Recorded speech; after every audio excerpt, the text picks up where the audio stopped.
afternoon, everybody, and welcome to this series again, Women in Finance and Entrepreneurship.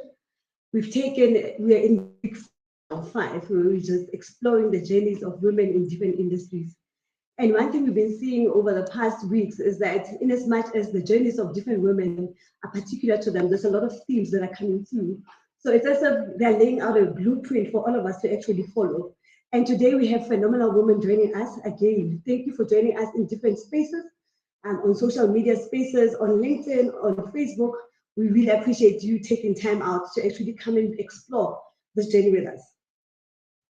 My name is Tumelo Mahusi, and I'm the head of Internal Audit, Risk and Governance at Bahaga Group. At Bahaga, we believe in impact at all levels. We believe in big picture. So we want you to be part of this journey and collaborate with us as we impact the world and the next generation of leaders.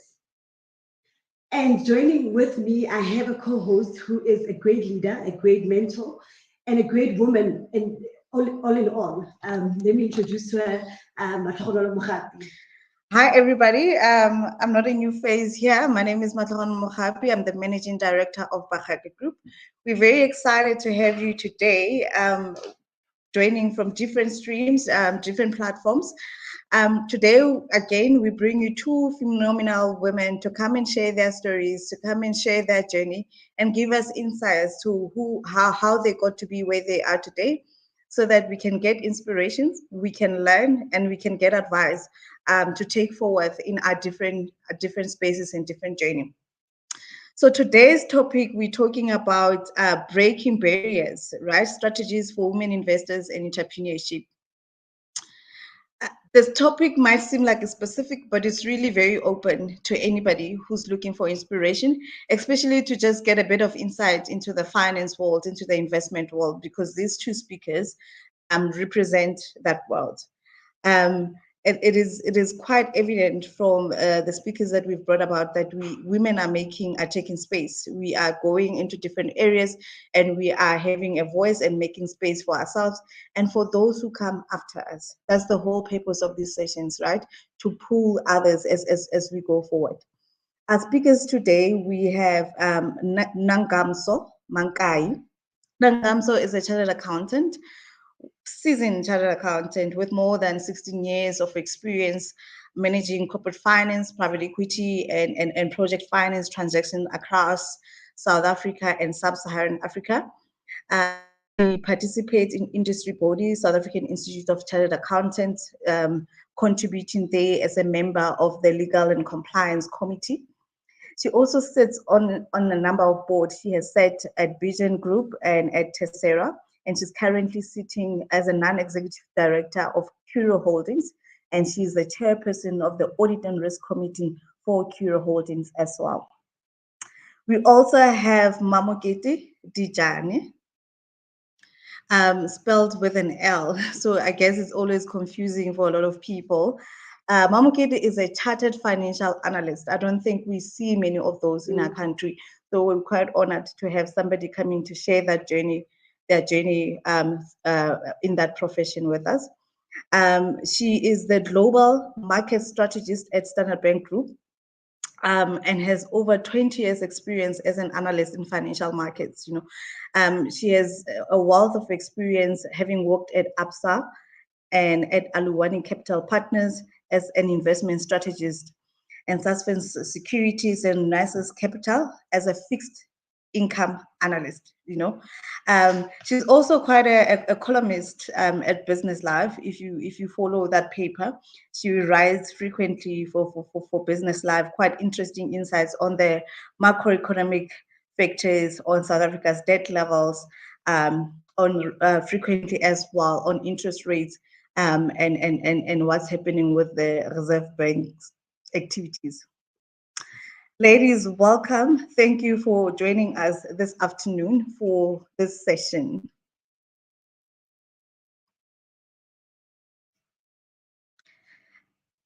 Thank you, Mamokete and Nangamso, for joining us today. Nangamso, let's start with you. That was quite a brief introduction, I guess, of who you are. Please, can you just share with us as to who Nangamso Mankai is? Thanks, Nolo. So Nangamso, otherwise known as Nan. I am, as you said, a chartered accountant with extensive experience in the corporate finance and investment management, including private equity space. Yeah,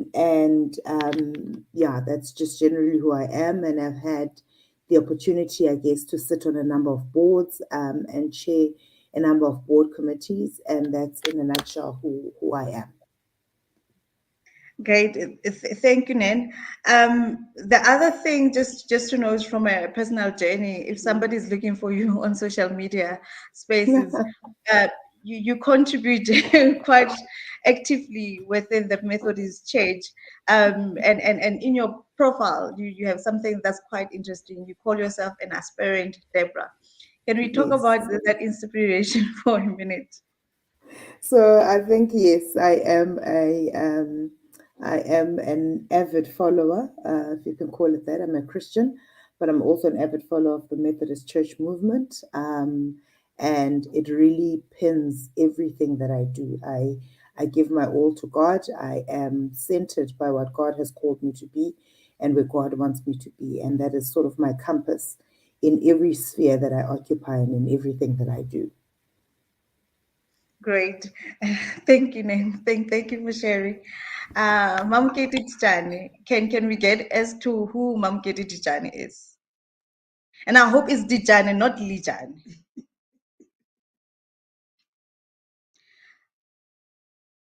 Mamokete, the sound is not coming through. No, we're not picking up sound from Mamokete. Just give it a minute.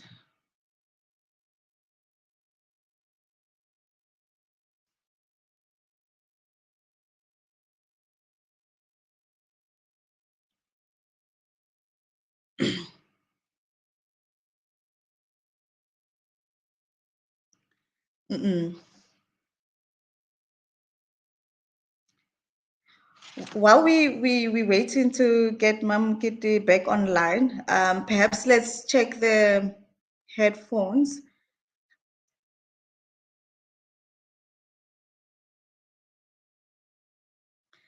Nen, can we just talk to a little bit of what private equity is? I know you spend quite a lot of time in private equity. Still So, nothing. okay. There we go. There we go. Can you hear me?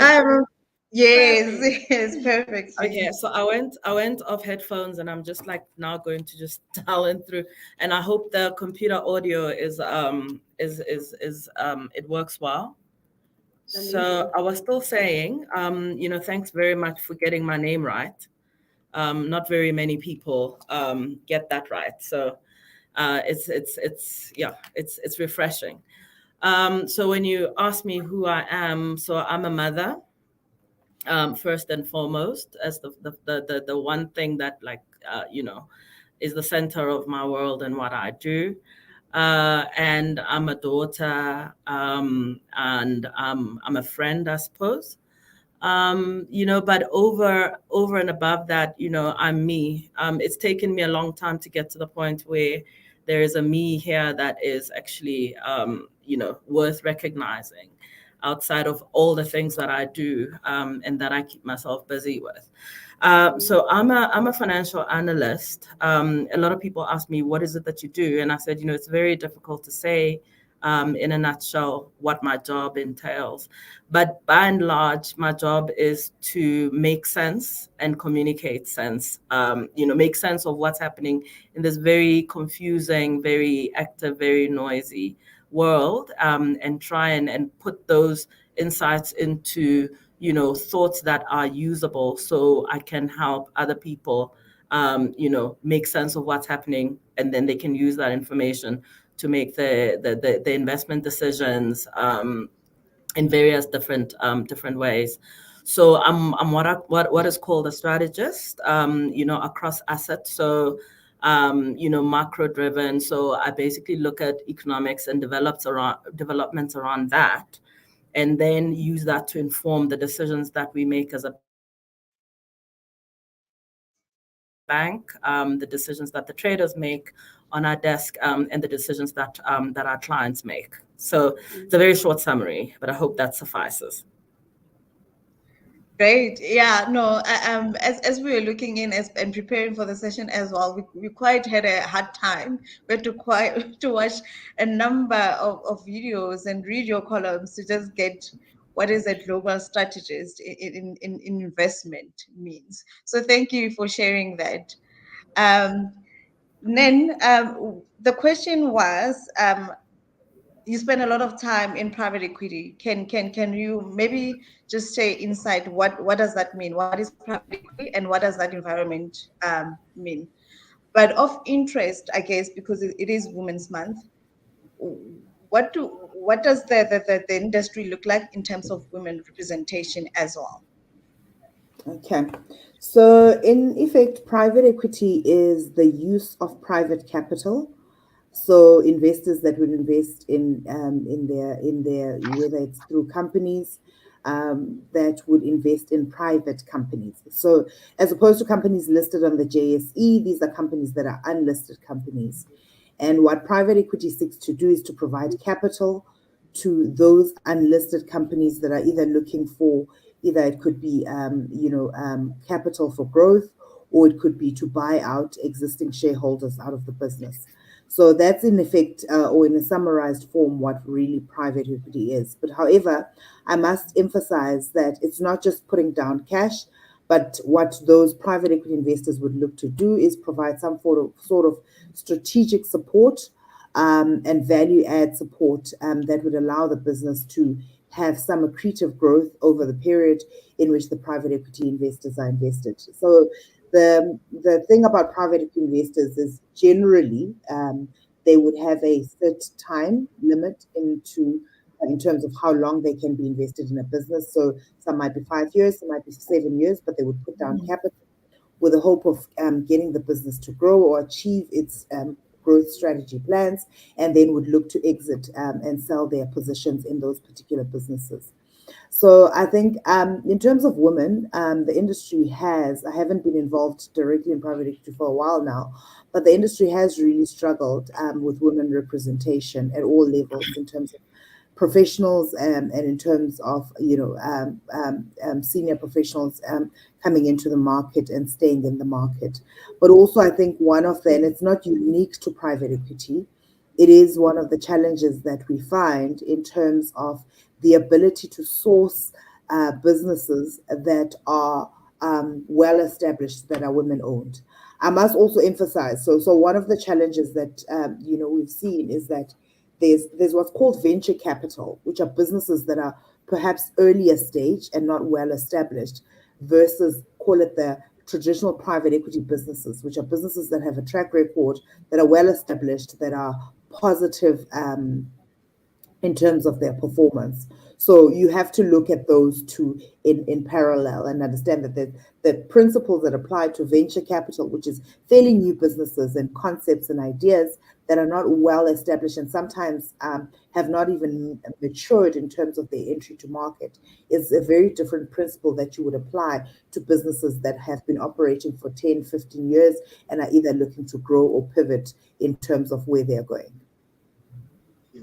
Great. I think you mentioned something that maybe to get clarity from you. You mentioned just like the women participation. You mentioned the skill is not as great as well when you're looking in terms of the investee side as well. So we're not seeing a lot of women businesses getting funding or accessing funds within either the private equity industry. So I think it's, and that's why I'm saying it's not something unique to private equity. So let me start by saying there are numerous businesses across South Africa that are owned and well-established businesses, well-running businesses that are well-established and run by women. But for some reason, I guess it's been difficult for the industry to find those businesses, nurture those businesses, and grow those businesses. I'm not sure what the challenges are. I mean, I have my own views. but I'm not sure what the challenges are, but that's one of the focus. But there are funds that have been very intentional about looking for women-owned businesses. So it's a gap that the market identifies as being left wanting, and there are funds that are specifically have a greater focus on looking for those businesses in the market.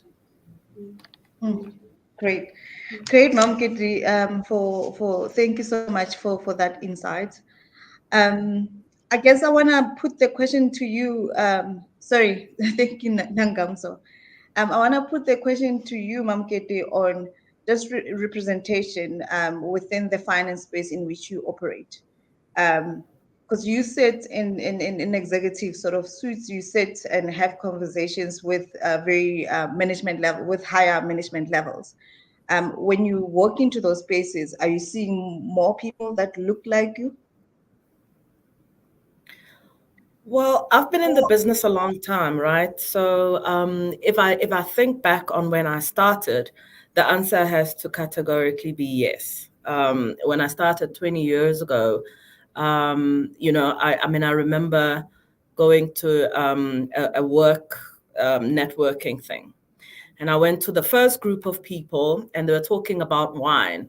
So now I grew up in Lesotho, guys, like there's no wine there. People just drink beer. That's just how we roll, right? And then everyone's like, oh, there was this vintage, and then there was this, and then there was this wine farm. And I'm thinking, oh my God, what am I going to do? Move on to the next group, and they were talking about golf. And I don't like sports. I have no intention of ever golfing. And I'm thinking, this is death. Move on to the next group, and they're talking about fishing. Sure. At this point, I'm just like, this is never going to work, right? It's like, there's just nothing here for me. I was short, I was black, I was a girl, and then these are like all these tall white men golfing, fishing, drinking wine. And I was just like, and I said to my boss at the time, I was like, I'm never going to fit in here. There's nobody here who shares anything of my history. Nothing. And immediately, it strikes you that, this is not you. This is not your place. It's not your home. You can come and do stuff here, but it can never be home.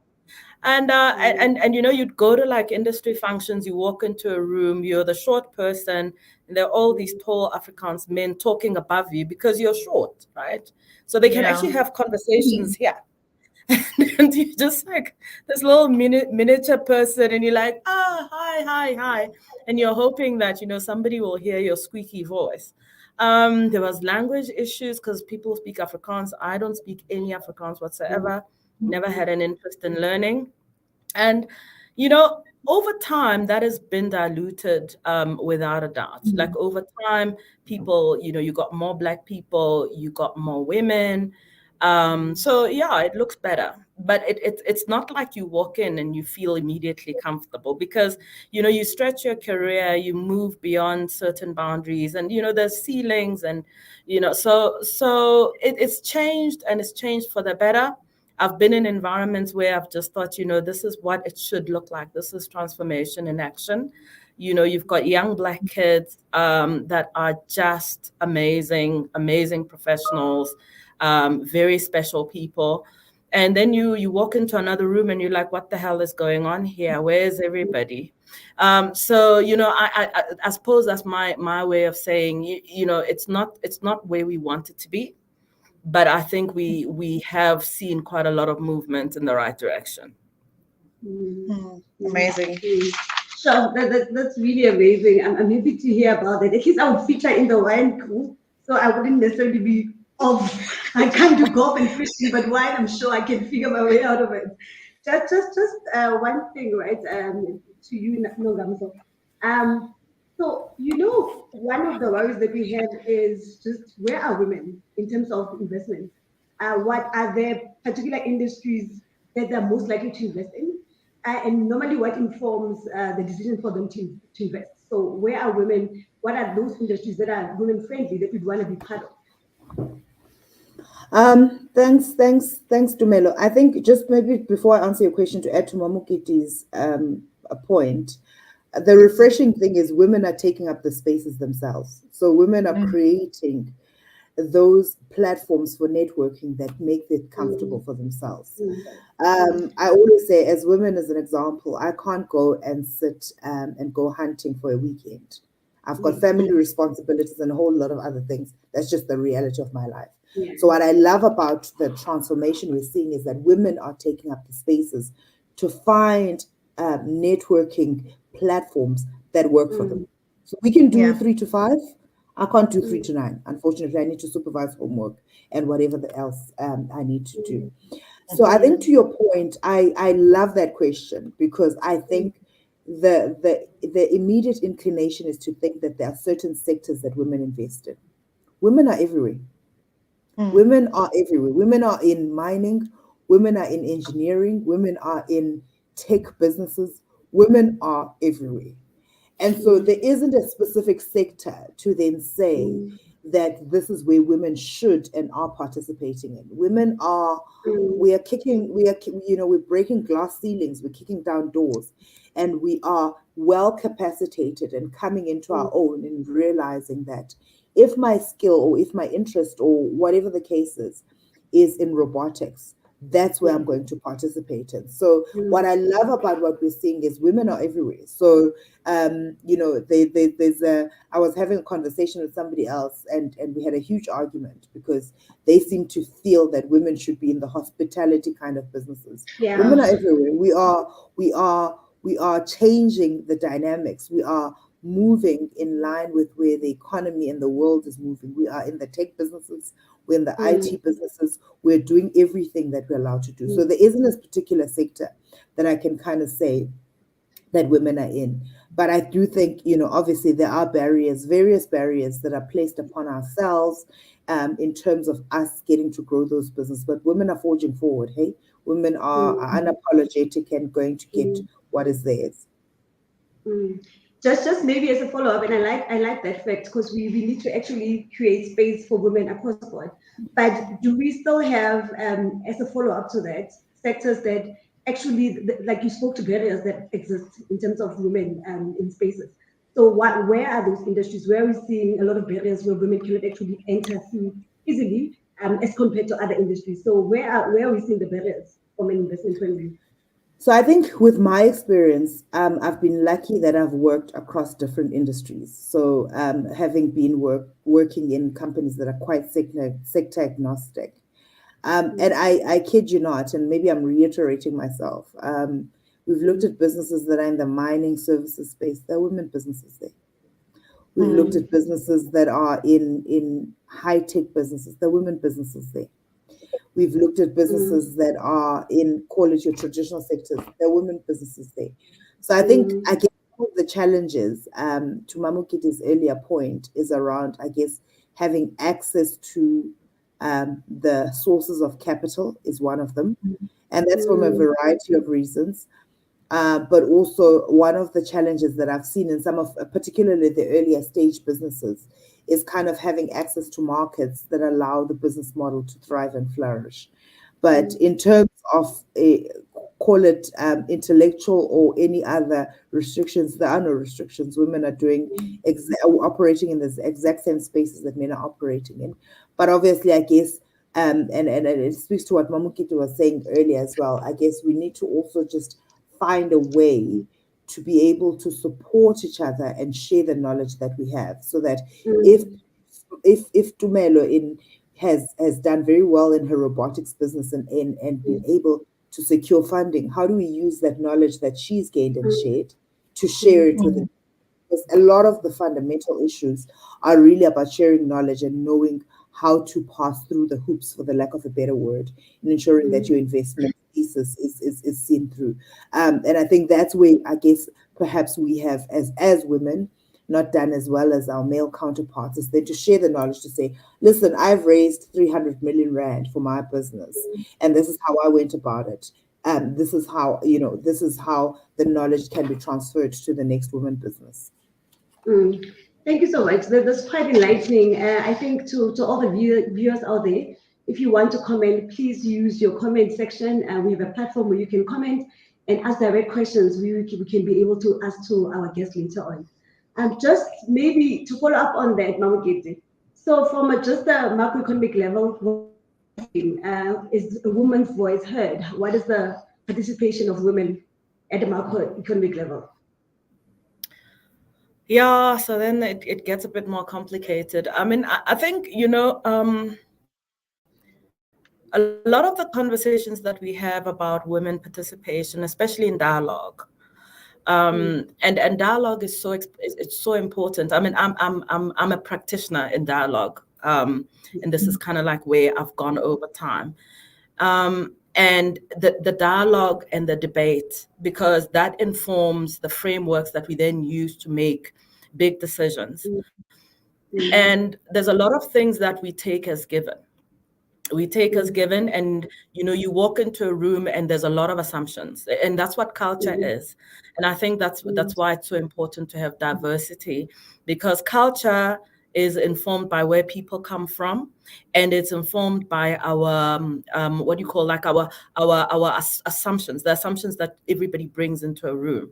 And so you have a conversation, but that conversation is already, before everybody opens their mouth, already there's a lot of assumptions that underpin that dialogue, and therefore already inform the set of choices that those people that are having the dialogue are going to walk away with.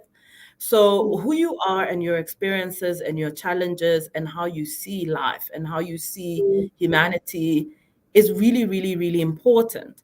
So when you have a dialogue that is driven by the male experience and the male gaze, or a white experience, or a suburban versus a rural experience versus private school versus a public school, we all know that those things can be, we can come from very different worlds.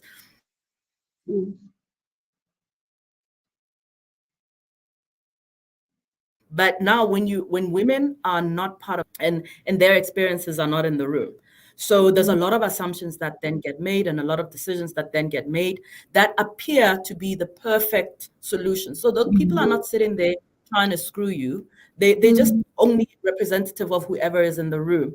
And then they'll make decisions that make sense for that cohort, but it doesn't make sense for everybody. So if everybody is not in the room, it's a problem. And I suppose, I mean, that's a way of introducing this idea that, women have got to be very much part of the conversations, and they aren't, not to the extent that they should be.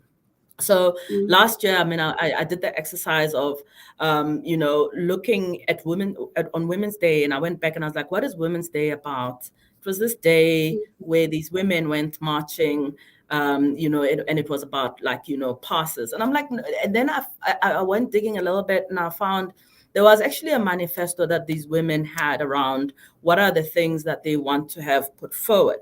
And within that manifesto, front and center was childcare, right? It's like, we need childcare. I was like, okay, yes, of course. And they're like, no, and we need education, right?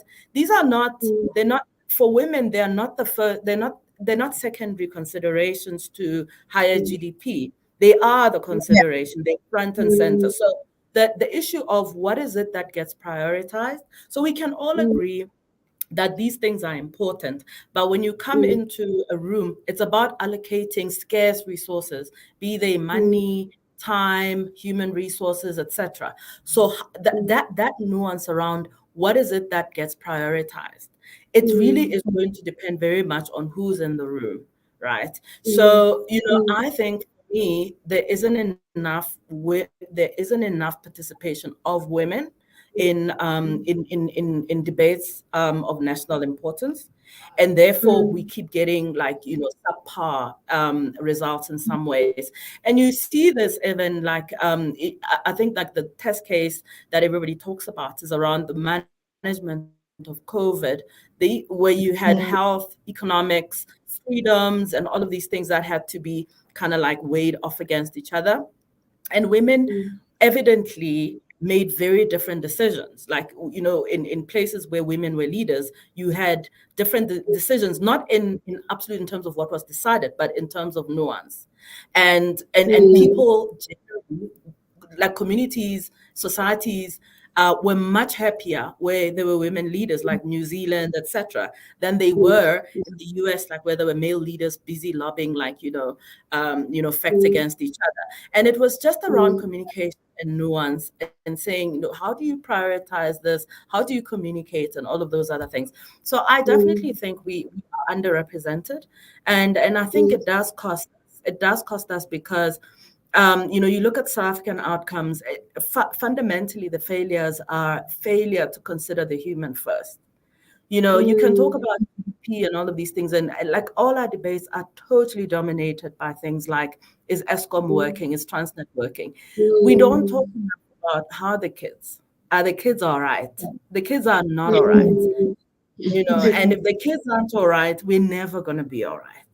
Nobody's all right. I so much like that. I like that. And one thing that we spoke to at the beginning, it's just your participation and the dialogue thing for me is quite big. But maybe from your journey, how did you get to a point of saying, now I want to write? Because we see you speaking to interest rates, any platform, there's a lot that you're actually writing. And I believe that we need to get to a point where we actually write our stories and have opinions, be part of the dialogue.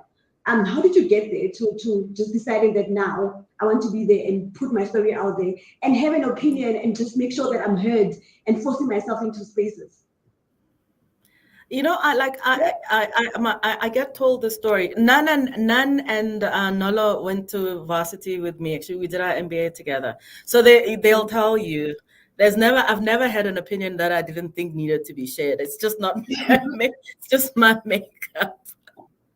And I think that's the things. I think it's my nature. They tell a story that when I was 5, I had a birthday party at home, and then everyone was like, "Oh, everyone's having a party," and everyone's like, and then I stood on the table and I'm like, "Hey, shut up! The person whose party this is now, it's my turn to talk." So I think it's just a nature thing, right? So it's not something that had me having to pull myself away from myself, but I also think, my early career was really like I've constantly been in this world where my job was to analyze and communicate and defend, and so it's kind of like by happenstance I ended up in a role where it really was about me having to firstly have an opinion, inform that opinion, and defend that opinion. So that's really like the way I've been trained, but I think fundamentally it's just who I am, and the thing about it is, you look around you and you look at things and you're like, but this is nonsense, right? And my mother's like, well, if you think it's nonsense, then say it. It's like, why don't you write that it's nonsense? And then you're a bit scared and you're like, what's the worst that can happen? I'm not gonna die, and I'm out there. Maybe I'm wrong. So what? Then it's a debate. Then maybe I put it out there. Somebody else will show me that no, I'm wrong. And then then I'll be wrong, but I'll know better. So I think there's also that drive to constantly, be brave. And for me, it's like every single day, I'm like, okay, how are we gonna be brave today?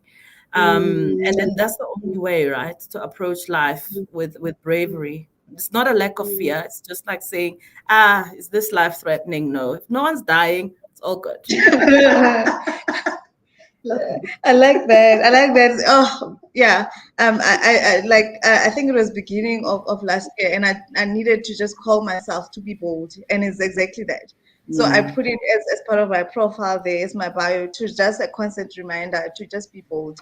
Because honestly, I think all of us just need a little bit of bravery, courage to step up and do what needs to be done, or touch new pathways as well. Sorry, Nolo. I think to what Mamokete is saying, I can attest to her sharing her opinions, whether you want to hear them or not. She leaves that to you. But I think, to something Mamokete that has just said, I think one of the problems I have struggled with in my career is the imposter syndrome. Yes. So you're equally qualified as your male counterparts. You have the same experience, and someone says to you, you are too much, or you're too loud, or you're too this, you're too this, and you suddenly kind of move back into your shell. And I love what Mamokete is saying. It's, and I'm gonna take it going forward to say, is anyone gonna die? No, let's move on. Because I think one of the things that holds us back, particularly in the spaces that we operate in, where we haven't, I guess, made as much progress as our male counterparts, is the imposter syndrome. So you sit around the table, they're all talking nonsense, and they're talking nonsense, but you feel like, maybe I should just be grateful to be sitting around this table, or whatever the case is. I'm not as confident as the next person. And that's the one thing that I think, as I have learned over my career, is to then say, I mean, look, you can't fight every battle, right? You need to choose your battles. But it's just then to just move away from that imposter syndrome, and be comfortable with the fact that you deserve a seat at the table. Whether you're younger than everyone else, you're blacker than everyone else, you're more female than everyone else, whatever it is, you deserve a seat at the table.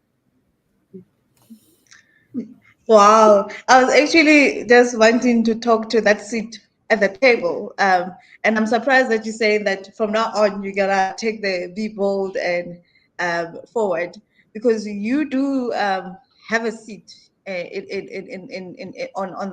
the table. You've had opportunity to sit on boards, and you're currently sitting on a board. But you also chairperson of the Audit and Risk Committee, where you are taking leadership, I guess, from that point of view. Can we then talk to a bit of that in terms of, the courage that needed and the inspirations for that as well? Just sitting on governance role, and what does it mean? So what are you trying to do with the role going forward as well?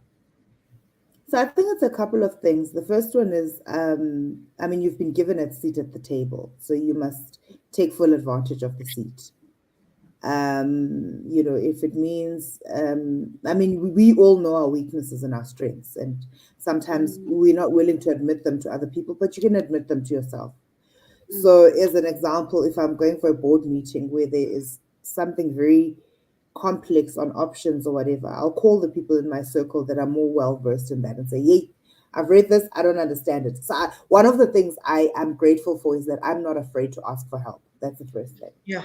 But also, when you sit at that table, you make sure that the seat is, you take the seat fully and properly, and you're well prepared and well prepared for the topic. You'll never be an expert in everything, so just cut that out. That's never going to happen. But you're well prepared for the meeting that you're going to. What also helps is, before, for example, for me with board meetings, chatting to the management team before I get there, so that if I've got any clarity seeking questions, my head space is kind of in the right space. But also is, it's, I'm an only child, and so is Mamokete, which is probably a problem. So you learn, as only children, you learn to be confident very early on in life, because you don't have a big sister to fight any of your battles. But jokes aside, you really need, there's a saying, I can't remember where it said, if you can't believe in yourself, how do you expect other people to believe in yourself? So if you walk in like head down and you are, already feeling sorry for yourself, how do you expect to? And you need to be confident. You've done the research, you've researched, you've well prepared for the meeting. You need to be confident. And there are times, particularly, and not in any of my current boards, but I sat on my first board when I was 29 or 30 years old. And sometimes people will throw the line at you of, you're my daughter's age. And you're like, okay, weird. It does break you down a little bit, but you then have to be very comfortable in what you're bringing to the table. You can't be apologetic. You can't be sitting at that table and be apologetic. And so extremely grateful for what you have. You bring your all to the table, you deliver what you need to, and and all goes well. So I think for me, that's what's helped. You need to be confident, you need to be well prepared, you need to be well read.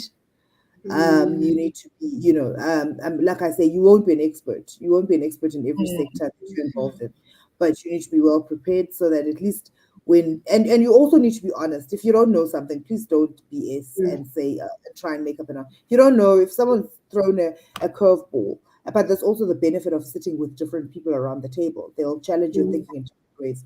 But then you also, there's times where you have to say, oh no, I didn't think of it that way, and actually I don't have an answer, and you have to be comfortable with that. But the first thing for me is they speak of emotional intelligence with some of these things that you're placed on as the first this and the first that and the first that. Emotional intelligence is key, because there are just challenges that are going to come that are not technical related, that are not related to any particular subject matter, that are just, as Mamokete said earlier, people tell the story from their vantage point. Some of these things that you engage have nothing to do with what the work at hand. It's just people's views on life, and you have to have the emotional intelligence to be able to sift through that. So that's amazing.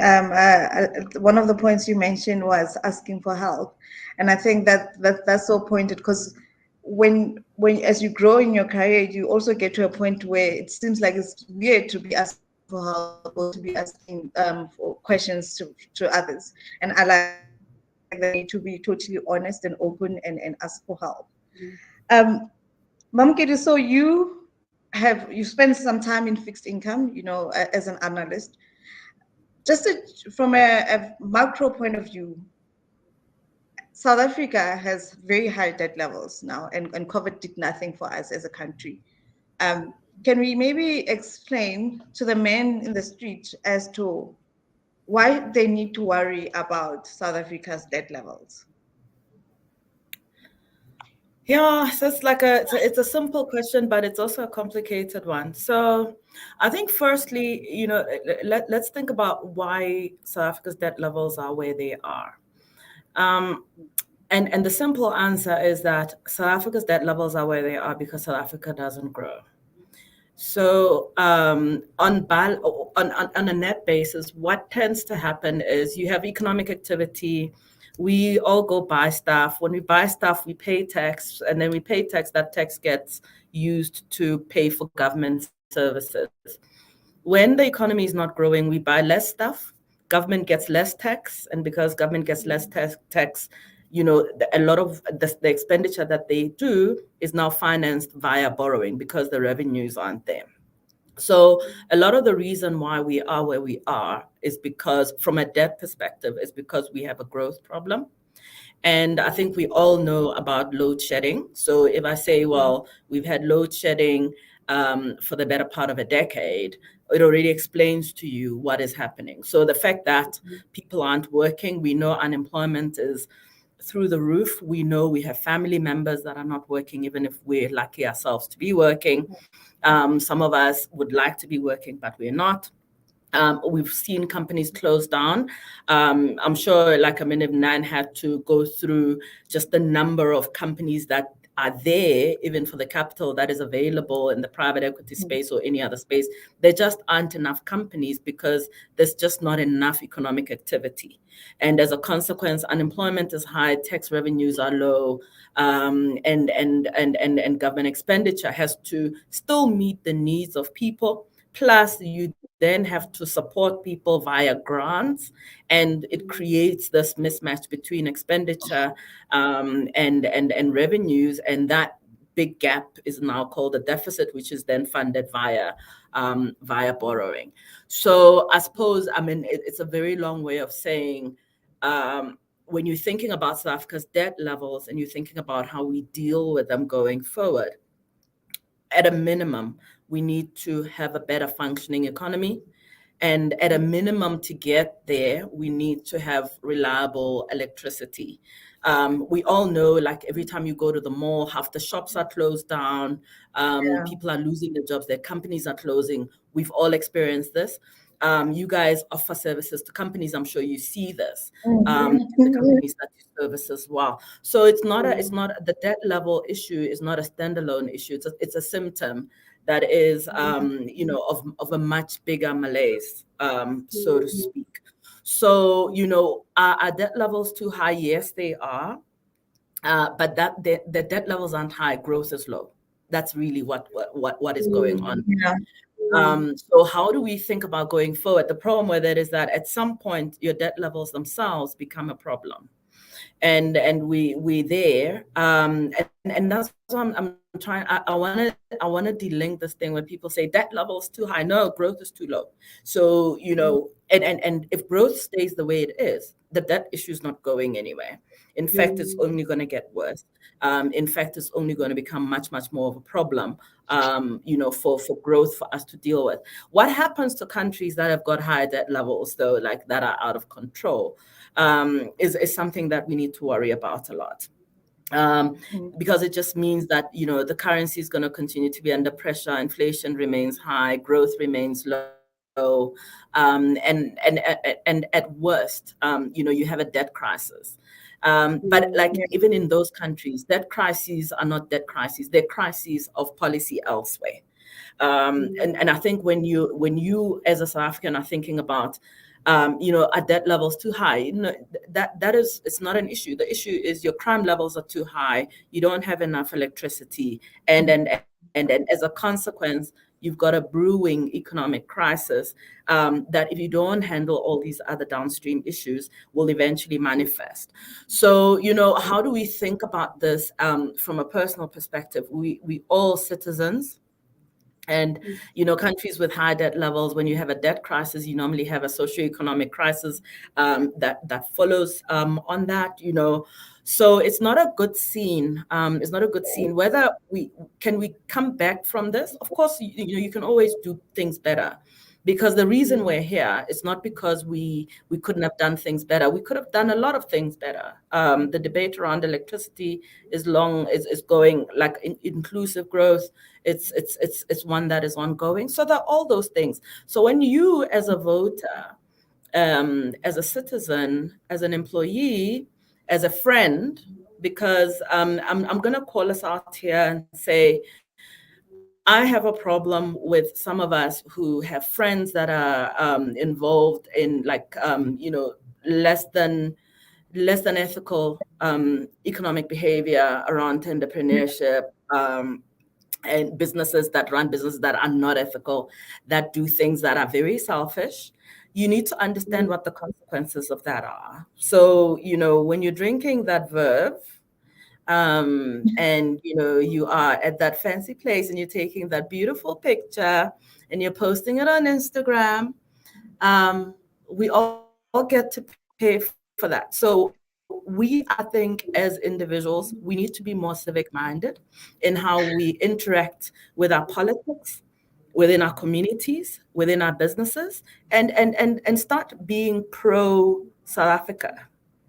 And how you vote, the questions that you ask, the things that you valorize, the things that you think are cool, you need to think really hard about whether that is aligned, is pro-social, and it's actually beneficial for your country. Because that's where the questions actually are now. This is a country debate, because otherwise you will end up with a failed country. And economic failure is terrible for everyone. I don't know. It's a very, very unfocused way of answering the question, but I think the question is bigger than that. No, I love how you broke it down, and it was quite informative and educational at the same time, because normally you wanna have, or rather, in my economic classes, I remember it was we separated sort of monetary policy from fiscal policy. This one has to make this decision, but at the end of the day, there is a lot of integrations, and one's decision can impact this as well. Because we're talking to now where the Reserve Bank has to make questions around interest rates to control inflation, but we're also watching what's happening with the currency. But there's then this bigger question of the economy and its performance as well, and decisions being made that are impacting what's going on the monetary side of things. So I appreciate you so much for Nangamso. So we actually watched a bit of a clip where you actually also brought in the question of the state of capture, not necessarily the state of capture, but the corruption question, because I mean it is impacting all of us, like Mamokete mentioned. And also the thing is it's not isolated, because it's at this influx of private sector and government as well.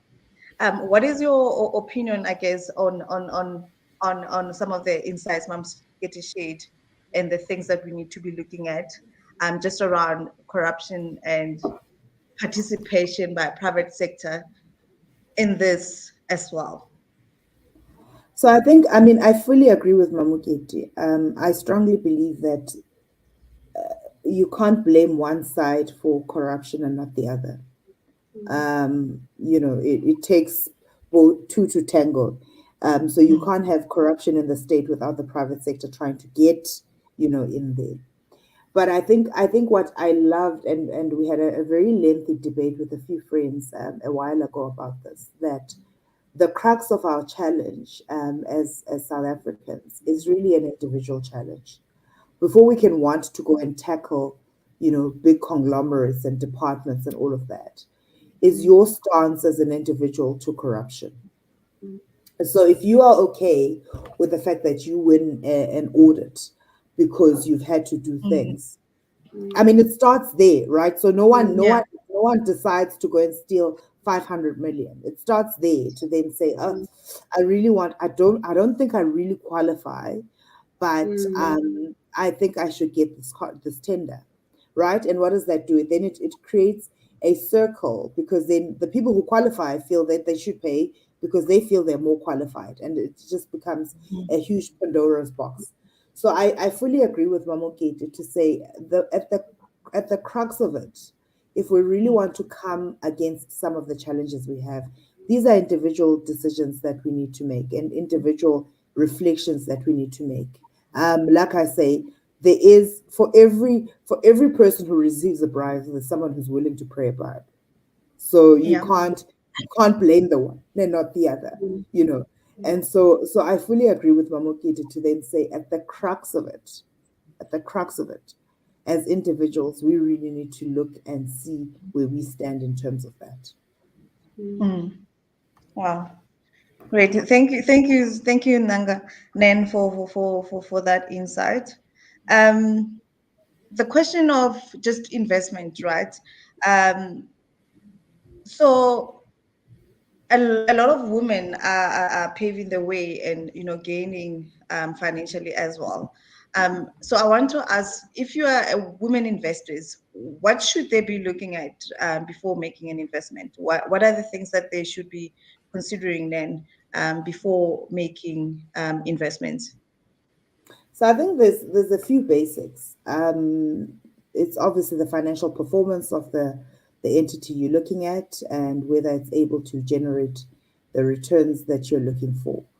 But what I've loved more and seen more over quite a long period of time is now the focus on what we call the impact of those investments. So where the financial returns are being, weighed against the social returns. So are we creating employment? Is this opportunity creating employment? Is it allowing women to enter, the fold? And is it allowing women empowerment?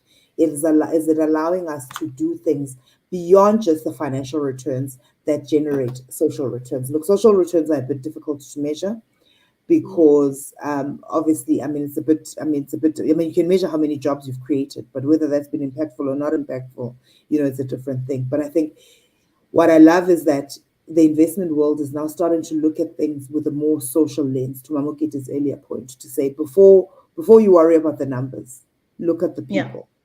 I think one of the key things would obviously, like as I said, is the financial performance of the business and the growth prospects of the business, and how you can then add value to the business. I think a lot of industries are seeing that technology is not the enemy, but technology can be used to leverage the growth trajectory of the business. And a lot of businesses are starting to see how they can use technology to be more effective and efficient in the processes and procedures that they do. So I think those are, for me, as I say, the financial returns, what yield you're trying to get. You obviously, if you're investing in a private business, you would be looking to get more than you would in a, you know, in a bank account, interest rate. And that's the first thing. But also the focus should also be to Mamokete's point on the social stuff. And interestingly enough, I won't mention the lecturer, but both Nolo and Mamokete might remember the lecturer who then said, when you then create wealth for the select few, remember that it's unsustainable, because at some stage, those who don't have are going to start looking and saying, how do we get access to that wealth in whatever shape or form that they have? So the social part is not a nice to have. It's a more a sustainability and ensuring longevity of the earnings that you have in that business. So I like that. So on the other end as well, because I think what you're sharing as to the lens as an investor, then me coming in as an entrepreneur or somebody or as a business looking for funding, so I have to be then looking at those other elements. Or is there anything else that on the other side we should be preparing and putting together to gain access to the funding? So I think one of the things is to ensure that your business model is sustainable. So if you are, for example, running a business with one customer that is, I'll use my hometown so that I don't offend anyone, that is in the middle of Kokstad, and Kokstad is not growing, so your business is actually limited. That doesn't really build for a compelling case. So you need to make sure that the product or the service or the business that you're offering has sustainability, and as I said, has growth prospects. Because if you're asking me, maybe your business has grown over the last 5 years. You're asking me to put in money over the business on the premise that the business will grow over the next 5 years. You need to be able to demonstrate that. And that's sometimes one of the problems that we have. And also, I think we also have to be, some of the challenges we've seen is we also just focus on, I don't want to call them low-hanging fruit, but focus on the ones that you can control. We'd all love to have businesses that are listed in the New York Stock Exchange. We would all love to have that. But that's a 10, 15 year down the line. But you can't be selling me a current premise of the fact of that potentially, maybe, perhaps one day, this business can be there. Work with what you have. Look at the growth prospects of what you have. Ensure that you've got a route to market that's sustainable. Ensure that you've got a product, even if there are competitors that would come in. Maybe in some industries, the barriers of entry are low, but ensure that your product, there's something that gives it additional competitive advantage that makes your customer or whoever you're selling the business or service to, make them want to come to you rather to the next person. That's the fundamentals of building a solid business. And then like ensuring that you've sussed out and you fully understand where the growth is going to go. Because there's also nothing more disheartening than providing funding to a business only to find that actually what they thought, or where they thought there's a market, there actually isn't a market. And those are some of the things that we would look at under due diligence to then say, do we believe that the growth story you're selling is actually achievable and sustainable? Great. Mamokete, just before Tumelo comes in, you of course you shared a bit on what's happening in the macro. My question is, so how does business South Africa respond to everything that's happening at that high level?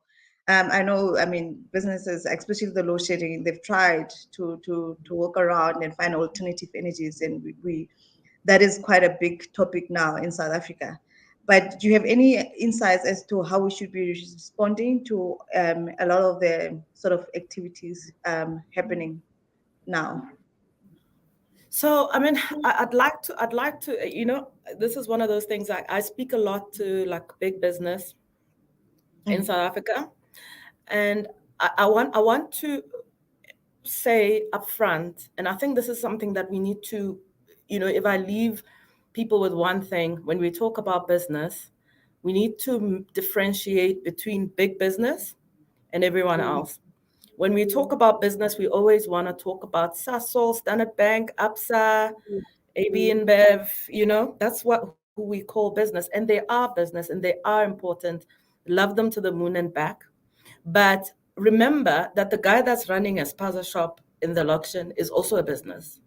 Yeah. So when people talk about business, I get really annoyed with the big focus on big business, because I think when we do that, there's a lot that gets lost in the winds. So in terms of like big business, we know what they're doing. We know that they, the first thing is they can lobby, and they can lobby hard, and get policies changed, and change and invest to try and work around the dysfunctions that we have. So as Transnet can't run trains, big businesses like taking over lines, and securing those lines, securing them against cable theft, etc., where policing has failed. So they are kind of like privatizing, or at least partially privatizing or providing services for themselves where government is failing in order to, to keep functioning. And they'll get that stuff right, and it's great that they can do that. And what it does do, I think, as a key takeaway is, it makes business harder to do for big business. It increases the cost of doing business. It means that there's less investment, etc. And it does mean things will run, but it's very difficult for them to grow. So you might still see activity, etc., and all of those things, because they'll put solar farms, they will do whatever it is that they need to do, and they can put the money in place and get the returns that they need in order for them to function. But they won't grow as much as they otherwise would have. So that would be my kind of key takeaway. And you see that happening across multiple spheres, right? On security, on infrastructure, on water, on electricity. They're doing all of those kinds of things. So, and it's not home free. And, the fact that they're doing that is not something I think that we should be saying, yay, guys, you're like fantastic, whatever. No, they need to do that. And they've done the calculations. Believe me, the math makes sense. And if there's a price issue around that, and you've seen that with retailers, all they'll do is take the cost that they've put of all the things that they spend money on, and they'll pass it on to the consumer. So the math makes sense for them. But let's talk about this middle-sized businesses. Let's talk about the small mom and pop shop. And I think those businesses have really struggled to try and insulate themselves against the broader failures, whether it be electricity. And I've seen that. Like, I live in Rosebank, I work in Rosebank, I go to Sandton. There's load shedding, no load shedding, I don't know. I live my life. And the other day I went out to the West Rand to go and do something. And there was load shedding, and then the shopping centers closed down. I couldn't withdraw money because there was no power. They don't have backup power. So suddenly I'm like in Sandton, where I don't experience load shedding because Rosebank Mall, Sandton City, even the filling stations. The filling stations, they make a plan. There's load shedding, they've got generators, they've got backup power. Everybody's got backup power in my world. I didn't have to move far to get to a place where there was no backup power. So if you didn't have power for 4 hours, there was no power for 4 hours. That meant the businesses that operate in those malls cannot operate. You can't withdraw money. The filling stations closed down. And I was like, oh my gosh, so these people actually have load shedding. And I mean, suddenly it brought to my mind that this big business can insulate themselves. The run-of-the-mill guys can't. You go to like a Kronstadt, there's no water. And the premier there, they've made a plan, they supply their own water. The smaller, medium-sized businesses can't do the same. So I think, we talk about business investing in where government doesn't, but they're not really cushioning. They might cushion themselves, but they're not cushioning everybody else against that. And I think you cannot actually express how damaging these state failures have been for small businesses in South Africa. So you start to talk about unemployment that is extremely high outside of, like, say, Gauteng, and you just don't see how you can get over that. And I keep saying this, but the kids aren't all right. The bulk of South Africa is not all right. And even though big business can do the bits that it can, but it doesn't do it for everyone. It does it for itself. and it's not enough, and it will not be enough. So getting state functionality up and running is not something we can outsource to business, unfortunately. The state does need to be functional. Municipalities do have to be functional for South Africa to function. Sure. So I think one of the things, and I think we all have mentioned it at different spaces, right? That policy is quite key. How policy is developed. I mean, it sets the tone to everything that we're doing. What are the gaps that we've been seeing? Maybe we can start with you, Nangamso. Just tell us from a gaps point of view, what are the gaps? What can we do to ensure that we actually have policies that are inclusive, that ensure that women's needs are prioritized? So let's speak to those gaps and let's reflect back as a country and say, have we done enough, or where can we go better to ensure that women agenda is pushed forward? Can I maybe, before I answer the question, Tumelo, ask you? So when policies come out for public comment, do you give feedback? Fortunately, this is the first time I actually have been. So when Saika says, and I can speak to the two of you. So when Saika says there's a new policy, they've asking for public comments. We need public comments from members. Do you give inputs? That's something that we struggle with because so Tumelo is kind of working with Business Council trying to respond to the procurement one, and I work a lot with IRBA, Independent Regulatory Board of Auditors, as a member of the Committee for Auditing Standards, and my problem is people don't respond. Exposure drafts are sent out, people don't respond. Oh, thank you. So as Mamokete said earlier, the people whose voice will be heard are the people who are going to tell the stories from their perspective. So if we're having these issues as women,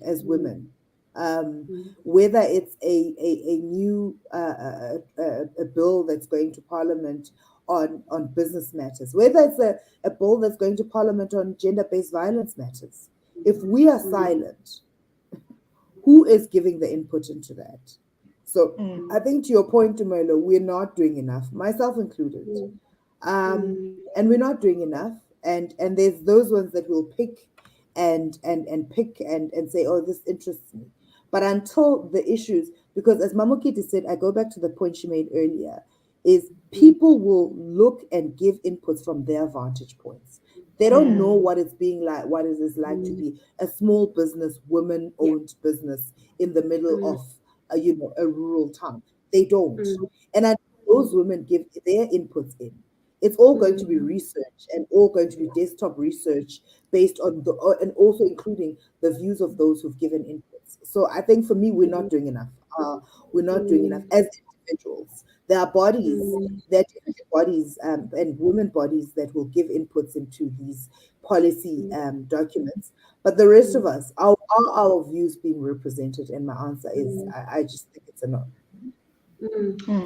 I like that because you're making it very simplistic, because we're always thinking that government is the one that sets the policy, yet we're not participating at all. And I think just to your point, even if the draft bill is out there and everybody is open up to say comment, it's as if we don't know that we actually have the right to comment.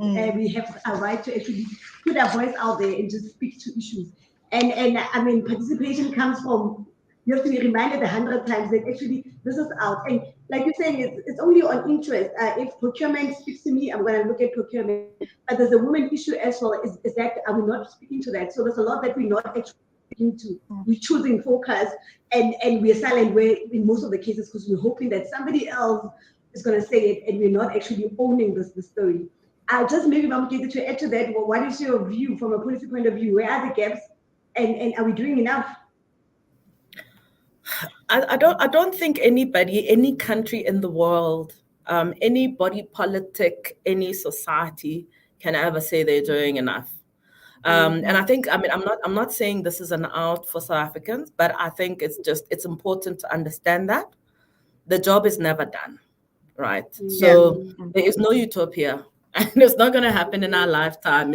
It's human nature that there's no utopia because the world is forever changing. So we're definitely not doing enough. So, you understand that in the broader context, that it's not possible to do enough. So then let's say Are we doing what we can? And what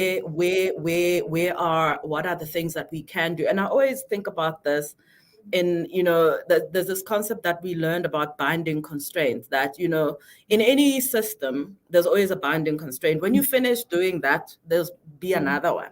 Then you figure out what that one is. You sort that out. Another one crops up, because that systems are unstable, and you've got like these equilibrium that are propping up all the time. So I think for me, the better question is, what should we be doing right now? What is the most immediate thing that we should be addressing? When we finish addressing that, we'll do the next thing, and then there'll be another a next thing, etc. And I think, when you think about this, as you think about South Africa, you need to think about South Africa as like as a system, and you say, what is the thing that is holding us back, that if we change right now is going to deliver the most multipliers right now?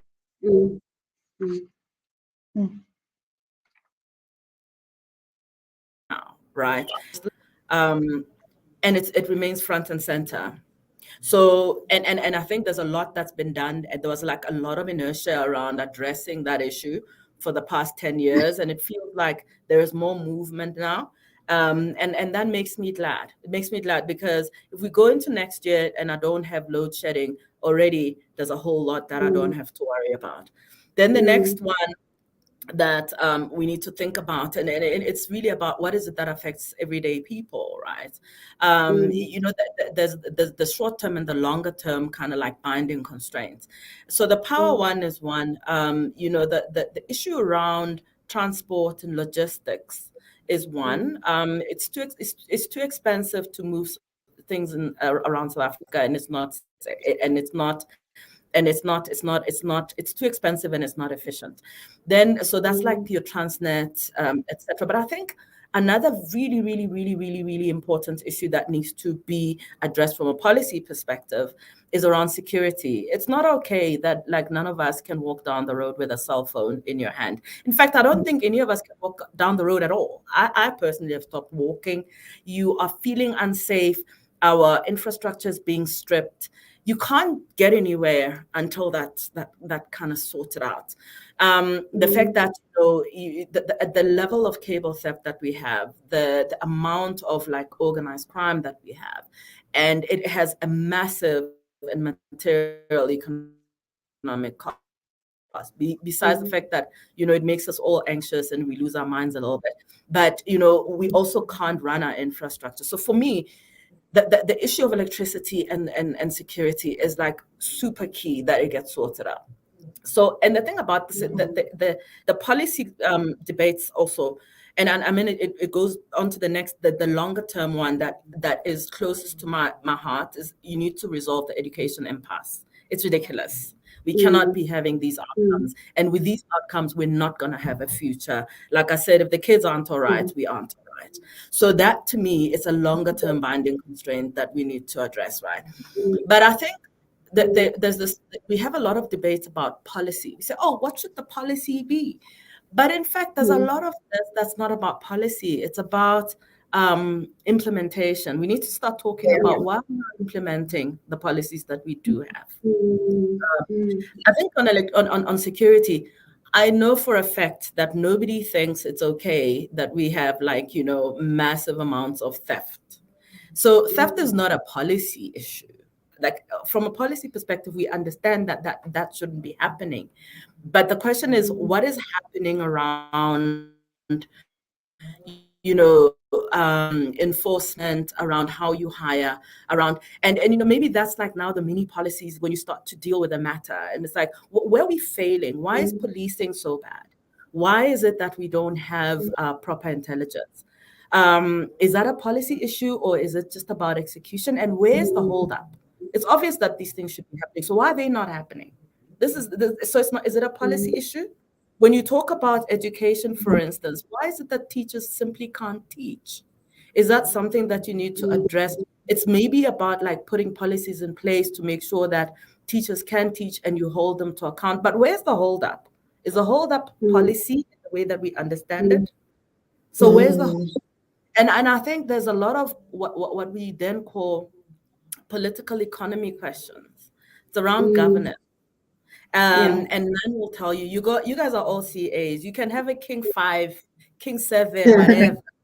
If the culture is not about enforcement, you will sit there with your policies and you will still have people running rampant doing whatever it is that they do. So the question is, where's the holdup? And I think the holdup, talk a lot about, oh, it's policy. No, it's a lot of the time the holdup is not policy. We need to ask ourselves questions around why are these things happening, and then it's not about being policy prescriptive. It's about like, what is the kind of civic engagement that you have in the society? How's power devolved? How do you destabilize? That? Why do councils and municipalities behave the way they do relative to the municipal, the professional class in municipalities? Why is it that you can have a cleaner tell your municipal manager what to do? What informs that? So these are the things that I think are a little bit more, and it's asking a lot from South Africans, and it's asking a lot of us as individuals, but it really has to be resolved there. What is it that we talk about at our brides? What do we talk about in our families? What is the centering and organizing principle around our ethics? What do we ask of the people that provide us services, that sit next to us, that are in church with us? What are we asking individually, interpersonally? And I think that's why it's so very complicated.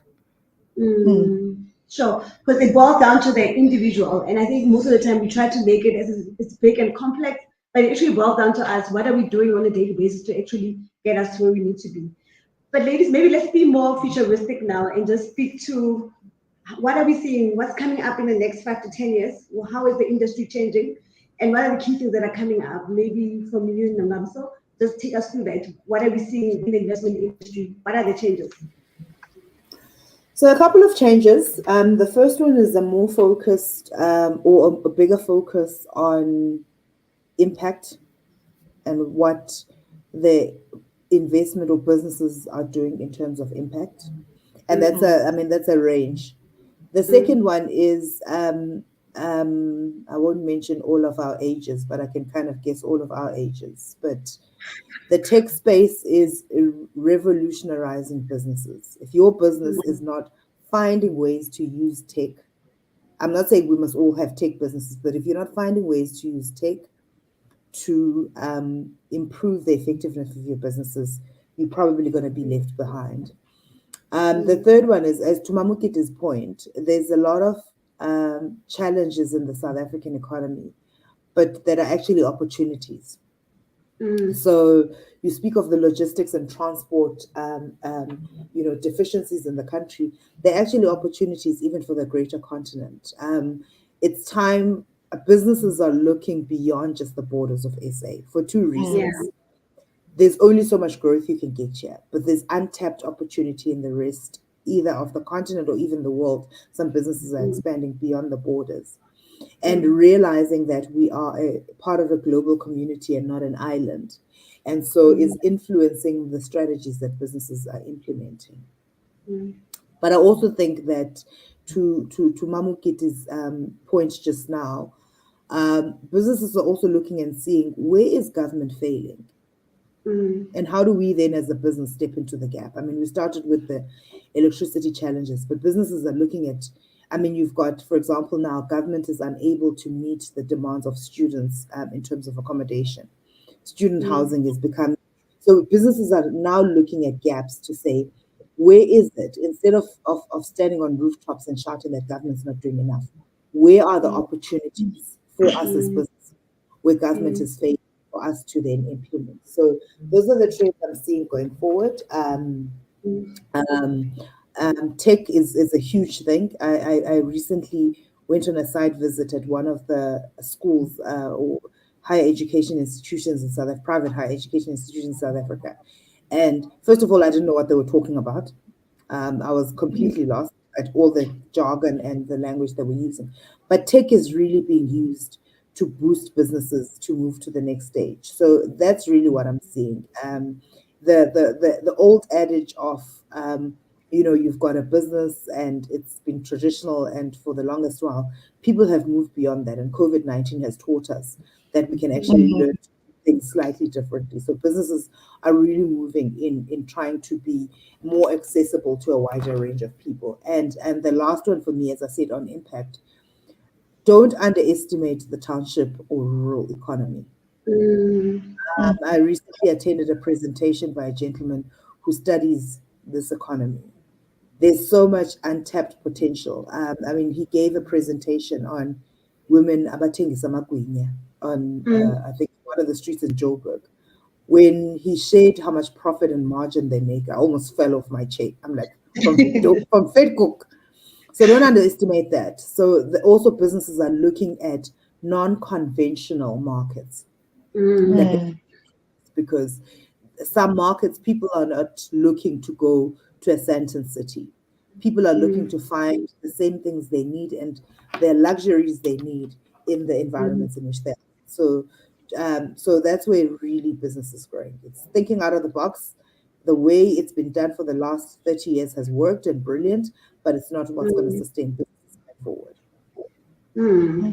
So amazing. And maybe Mamokete, just to share as well, be futuristic with us, but maybe more to your personal story. How do you see it changing? How do you see it evolving? What's up for the next 5 to 10 years? How is it looking like? My personal story, you're asking me to forecast. Oh my word, I've never ever I was never one of those 5-year plan people. Never yeah, so I've never had a 5-year plan, and I still don't have a 5-year plan.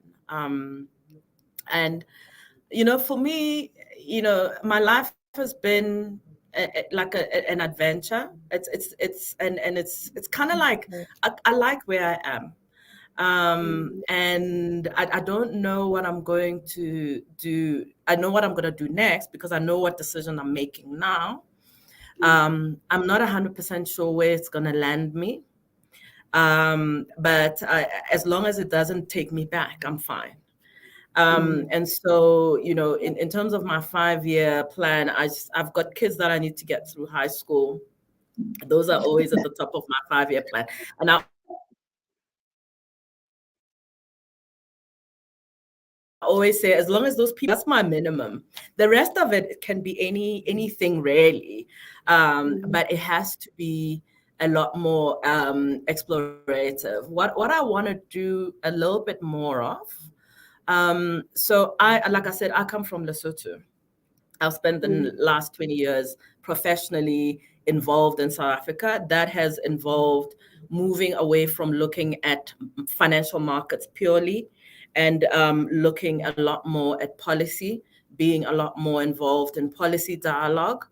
And that's been the big transformation, I think, of the past 5 years. And it's been amazing. And I've loved that. And it has made my career worthwhile. Prior to that, I was thinking, I don't know why I'm doing this. All the times I trade this and I want to make money. And I'm like, my life cannot possibly be only about making money.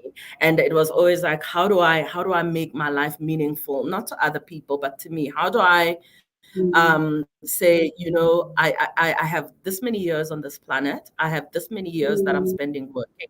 How do I make it matter? How do I live a life where I make an impact? Surely I'm not gonna just die and on my thing it's like, oh, she made money. It can't possibly be. And that's been a big part of the big transformation. And I didn't plan it. I didn't wake up in the morning and say, I'm going to do these things so that I can get to here. I knew my life had to have purpose.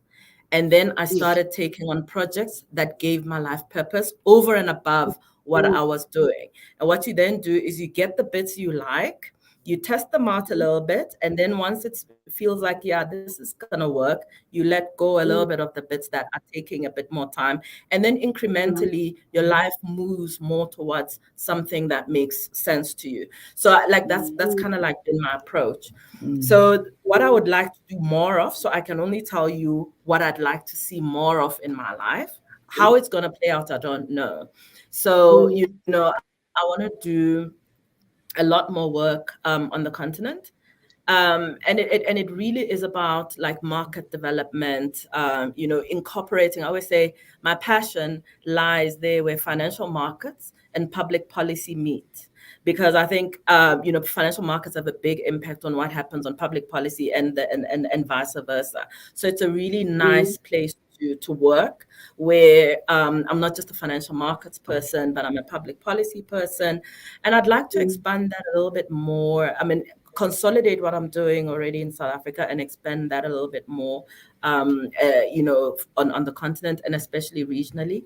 And I'd like to do a lot more work in Lesotho. Don't know what that looks like, but I want to go back home.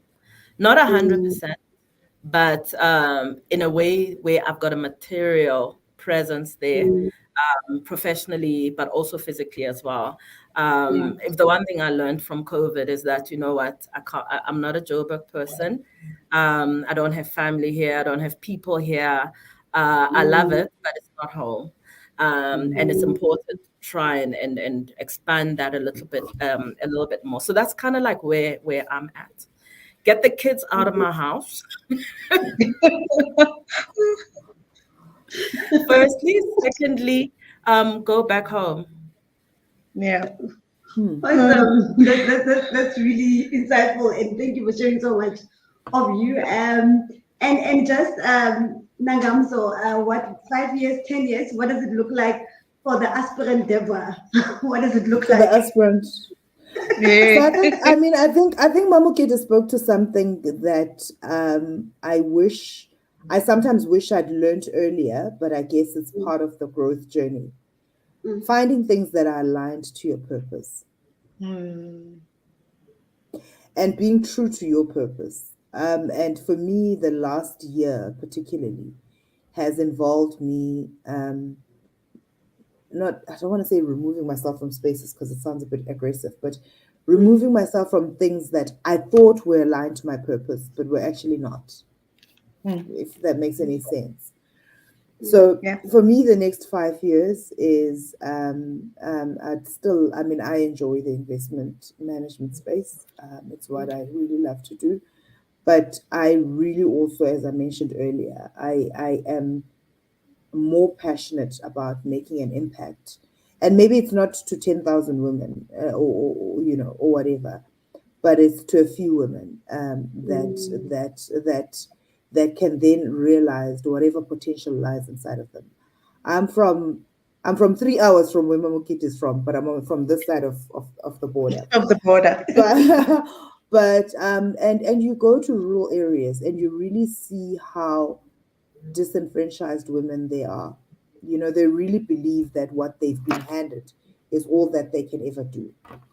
And one, having been exposed to, I guess, some of the places that they've been exposed to, I would love to do something that would just empower women, just mentally. As I said, I think I said it earlier, for me, emotional intelligence has probably gotten me through the most difficult times in my career.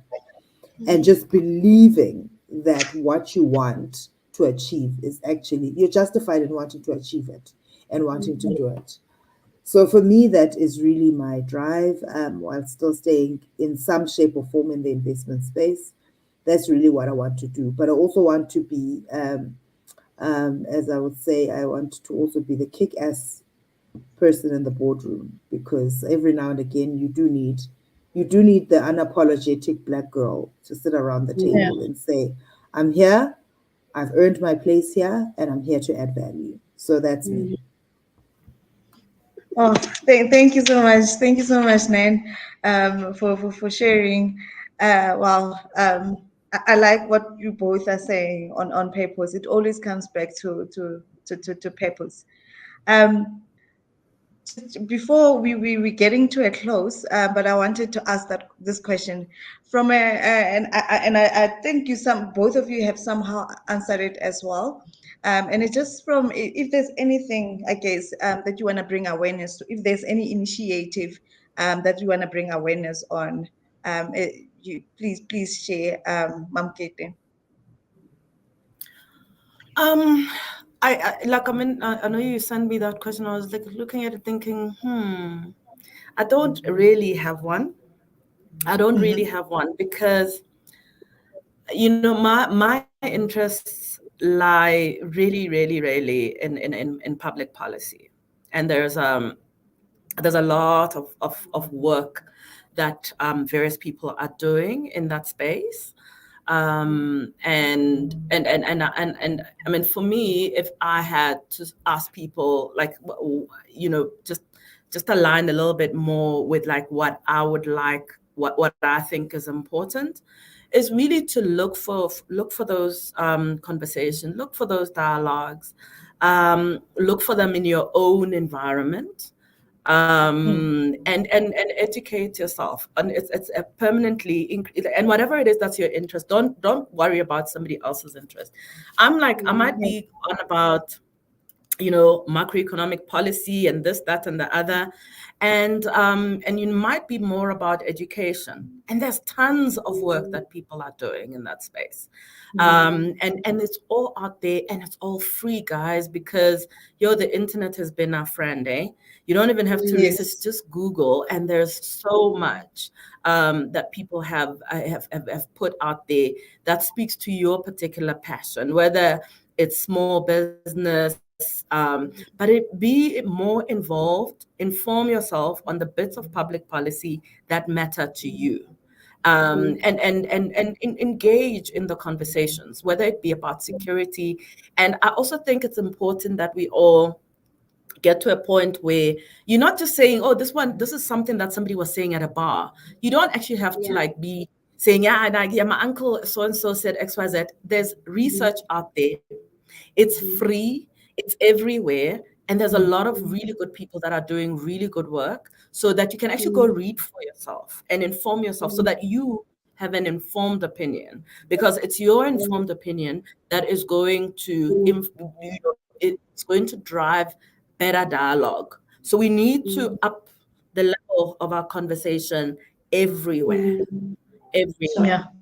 So find your thing, do your little 5 minutes of research, and dig deep, and then you can become a force in and of yourself, because you've got everything you need to be important. We're already fully formed. We're perfect. We already it. You don't have to be anything other than what you already are. You just need to find ways of using who you are to feed the thing that matters to you. We're fully formed. We are fully formed. Then, any initiative that you would like to share or bring awareness on, and also maybe just some codes or advice that you would like to leave our guests with. So I think I also was like, as Mamokete said, I was like, sure, the pressure to find initiatives. But I think for me, the circles we are in need to be more about empowering each other, and the conversations that we have. And you can decide which circles those are. I think that's the first one. The second one, read. As I say, there are times when it's not your intellect that's challenged, but your emotional or emotional intelligence that's challenged. So you need to be able to stand on that and be able to and be able to stand on your own and be comfortable in who you are, in your skin, in doing those things, and the things that interest you, read, be an active citizen and an active participant. And lastly, I say, so for me, I'm a big mental health person. If the space I'm in doesn't serve my mental health, I'm out, because the damage is far more than anything that else. And if I have to leave, as Nolo said in my intro, if I have to leave a quote, I would leave the ladies with Matthew 5, verse 14 in the Bible, that says, "You are the light of the world. Dear women, you are the light of the world." God did not create women for us to be hidden, to be shy, to be timid. God created us to be change agents in the world. That when Mamokete up on a podium, the whole world sits up and stands up. But it's also not for her own benefit and glory, but it's for the glory, for the light shines on all of those that are standing around her. And that's really what we are being called to do in the spaces that we occupy, the corporate spaces, in the family spaces, in the government spaces, in the policy making spaces. When Mamokete's light shines, please know that she's also shining on those that are standing around her. So I think that is what I would say, and encourage the conversations. Like I say, so Tumelo, I'm with you on the wine club. Mamokete wouldn't have participated, you and I would have been there. But even in those wine club conversations, have conversations that are building. You know, a friend's partner once said, if the circle you're in, if when you're in trouble or when you need help, the circle you're in can't help you, then you've got the wrong circle completely. Sure. Can I just also just say, what Nan says is so important. I think the one thing I've realized is that we are our biggest enemies. The person you need to, in all the fights that you're going to have, the most important fight you're going to have is with yourself. And as women and as Black women, we come from families, we come from backgrounds, we come from communities, we come from, partnerships and friendships that in one shape or form are forever telling us you're too much. You're a lot. You are noisy, you are loud, you're just a lot, you are a lot. And that it comes from when you are small. It's in a school, it's in preschool, it's everywhere. And that voice that is in your head. And it's not a simple thing. You need to love yourself. People say love yourself. It sounds so easy. It's hard. So you need to do a lot of work on yourself to try and have a better relationship with yourself, to try and heal a lot of your traumas. A lot of us have got various types of trauma that influence how we relate, not with the world, but with ourselves. Because once you've sorted that little girl and she knows that she's worthy, she's important, and all of this, no one can stop you. And my quote, the quote that I always go forth with, and it stays with me. It's like Maya Angelou's, where she says, "You've been paid for." So you don't stand as one woman, but 1,000 that came before you. You are your ancestors. And Yes. they went through the most, guys. We cannot squander their sacrifice. For me, I look at it and I'm like, those women through everything, even though they traumatized me, I need to heal from them. But you know what? I am their sacrifice. And it was not a small sacrifice. So I'm like, I am the result of the people who came before me. They deserve more, and I deserve more. So, and I fight with myself, firstly, to say, you know what, you need to calm down and you need to understand that you are worthy, you are loved, and you are important. Amazing. Oh my word. That was so powerful. And it's just wow. Thank you so much, ladies. You are fully formed. Be the light.